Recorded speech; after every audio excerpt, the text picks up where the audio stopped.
I like to run, I like to do sand volleyball, rock climbing. If it brings me outside and it keeps me active, that's usually my passion. Me and my friends are all hanging out, so we get to the rope swing. It was beautiful. I'd gone a few times on this rope swing. I kind of felt it out, felt really confident. And confidence kind of pushed me to go a little bit further. That was fine. Yes, sir. Oh!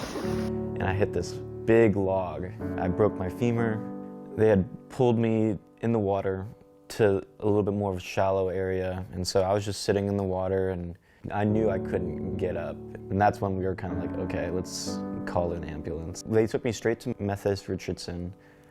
So this is an x-ray of his femur, and his break was pretty much coming through here, you can see. And this is the rod that's straddling the break. And this is his hip up here, the ball and socket. And the rod goes all the way from his hip, all the way down to his knee. After surgery, Dr. Mani had suggested the screws in the knee were good enough to start moving again. And the thing about Michael that's really neat is he has a lot of ownership of his health, which is really nice.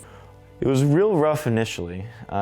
This is the leg right here, and before I could barely bend it to that point, but now I'm able to, pull it in a little bit more past 90 degrees. It's more of a strength thing right now. I'd love to be out there running. I go with my friends to the rock climbing gym, I watch them do these routes, and I'm like, dang, I wish I could be up there too. But I just gotta be patient and just kind of stick with the process. And at Methodist Richardson, I felt at home. Without Dr. Mani, I would be, running with, like a chicken with my head cut off. You fix them, you see them standing immediately, and you kind of get them going back into their life. I mean, there's just nothing better. That's why we kind of do what we do. This is probably the biggest punch I've taken.